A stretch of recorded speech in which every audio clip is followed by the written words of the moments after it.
Hello pupils, welcome to the second part of the video explanation of the lesson discovering Tat, the saga continues.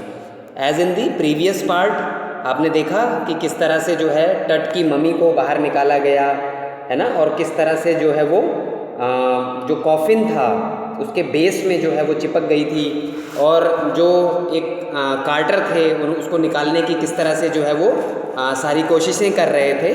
So let's move the further part of the explanation.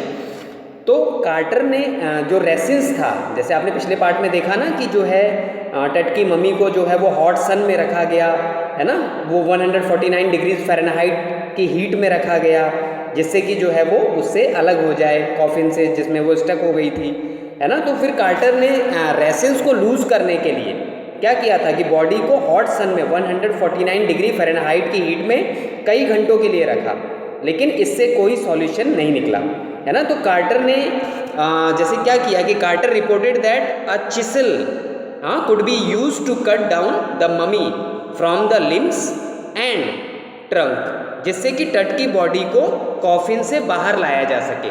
उसने बताया कि चिसल की help ली जा सकती है, छीनी की जिसे कहते हैं ना, तो उसकी हेल्प से जो है उसकी बॉडी को कॉफिन से बाहर लाया जा सकता था. तो कार्टर के अनुसार उसके पास मम्मी को काटने के सिवाय और कोई दूसरा चॉइस नहीं थी, है ना, वो दूसरा कोई ऑप्शन नहीं था उसके पास. तो कार्टर का विश्वास था कि अगर वो ऐसा नहीं करता तो चांसेस थे कि चोर टट की टॉम से सारा गोल्ड और अदर आइटम्स चुरा ले जाते, है ना. तो टट के समय जो लोग रहा करते थे, जो उसके कंटेम्परेरी थे, वो लोग जो शाही लोग थे वो बहुत अमीर हुआ करते थे, है ना. और उनका एक जैसे बिलीव था, उनका विश्वास था कि वो अपनी सारी वेल्थ मरने के बाद अपने साथ ले जा सकते थे नेक्स्ट वर्ल्ड में, जिसे वो लाइफ आफ्टर डेथ मानते थे.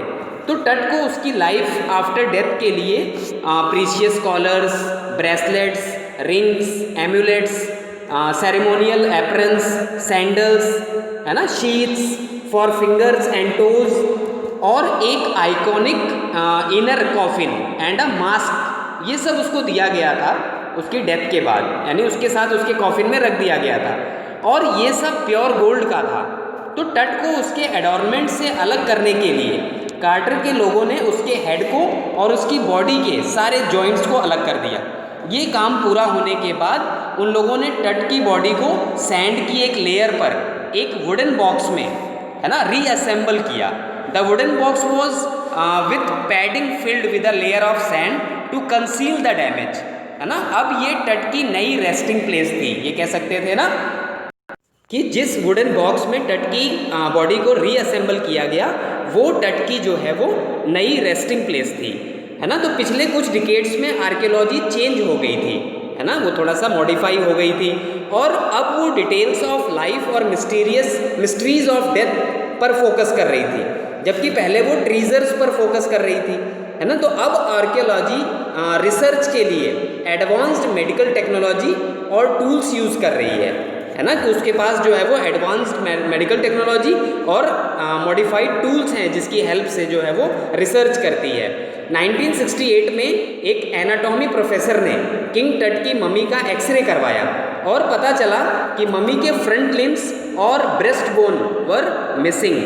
Now with advanced technology, CT scan और कंप्यूटेड टोमोग्राफी होल बॉडी की वर्चुअल इमेज प्रोवाइड करा सकते थे, है ना. कि अब ये पॉसिबल था कि जैसे टोमोलॉजी जो एक एडवांस टोमोलॉजी है उसकी हेल्प से CT स्कैन और कंप्यूटेड टोमोग्राफी से होल बॉडी की वर्चुअल इमेज प्रोवाइड करा सकते थे.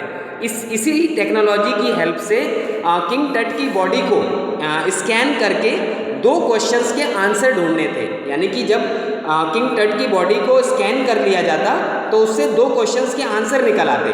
क्वेश्चंस क्या थे? पहला क्वेश्चन था कि टट की डेथ कैसे हुई, और दूसरा क्वेश्चन था कि डेथ के टाइम पर टट की एज क्या थी, है ना. ये 2 क्वेश्चंस के आंसर जो है वो फाइंड आउट कर सकते थे. टट की डेथ सभी रॉयल्स के लिए शॉकिंग थी, क्योंकि टट अपनी फैमिली का लास्ट मेंबर था, और उसका अंतिम संस्कार means funeral indicated the diminishment of his dynasty. लेकिन टट की मौत के बाद क्या हुआ ये अभी भी क्लियर नहीं है. एमेनहॉटेप थर्ड, जो कि टट का फादर या ग्रैंडफादर था, है ना, वो बहुत ही पावरफुल और बहुत ही जो है वो जिसे कहते हैं ना कि एलिजिबल, बहुत ही जो है वो कैपेबल फारो था, जिसने लगभग 40 ईयर्स तक रूल किया। उसका बेटा एमेनहॉटेप IV उसके बाद गद्दी पर बैठा और इजिप्ट के इतिहास में सबसे स्ट्रेंज पीरियड शुरू हुआ।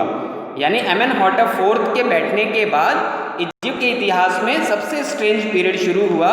उसने क्या किया, जो एमेनहॉटेप IV था, तो एमेनहॉटेप IV ने एटेन, जिसे कहते हैं ना मीन्स सन डिस्क की पूजा को बढ़ावा दिया। उसने अपना नाम भी बदल लिया। उसने अपना नाम बदलकर जो है वो अखेनातेन रख लिया। अखेनातेन जिसका मतलब होता है सर्वेंट ऑफ एटेंस। अब अखेनातेन जो कि जो है एमेनहॉटेप IV था, जिसने अपना नाम चेंज कर लिया था और नाम चेंज करके अखेनातेन नाम रख लिया था, उसने अपनी रिलीजियस कैपिटल भी जो है वो थीब से बदलकर अखेनातेन, जिसे अमर्न भी कहते थे, को नई कैपिटल बना लिया। इसके बाद उसने एमन पर अटैक किया, जो कि एक गॉड थे। उसने उनकी इमेजेस स्मैश करवा दी और उनके मंदिर बंद करवा दिए। शिकागो यूनिवर्सिटी के डायरेक्टर रे जॉनसन बताते हैं कि एक महान साम्राज्य के लिए ये एक बैड टाइम था, क्योंकि जिस साम्राज्य ने सेंचुरीज तक शासन किया था, अब उसका अंत आ गया था। और जो अखेनातेन था, अखेनातेन मीन्स एमेनहॉटेप IV, है ना, तो जो वो था वो क्या था, वो कि गलत डायरेक्शन में चल पड़ा था, यानी कि वो सही से रूल नहीं कर पा रहा था। तो फिर क्या हुआ कि अखेनातेन की डेथ के बाद एक और मिस्टीरियस रूलर जिसका नाम था सेमेनखारे ने गद्दी संभाली, लेकिन जल्दी ही उसकी भी डेथ हो गई। और इसके बाद यानी सेमेनखारे के बाद तुतनखामेन, यानी जिसे टट भी कहा जाता था, उसने गद्दी संभाली, है ना, कि वो जो है वो एंथॉर्न हुआ और 9 ईयर्स तक शासन किया। वो गॉड एमन की पूजा करता था, जैसा कि ओल्ड ट्रेडिशन भी था, लेकिन टट की डेथ मिस्टीरियसली हो गई। टट की मम्मी इजिप्ट में रखी बहुत सारी ममीज़ में से एक है। इजिप्शियंस ममी प्रोजेक्ट जो कि 2003 में स्टार्ट हुआ था, उसके अकॉर्डिंग अब तक 600 ममीज़ रिकॉर्ड की गई थी इजिप्ट में। तो किंग टट की ममी पहली ऐसी ममी थी जो CT स्कैन होने जा रही थी। So this was all for the explanation of this part of the lesson. So wait for the last part of the video explanation. I hope you all are clear with it. So thank you.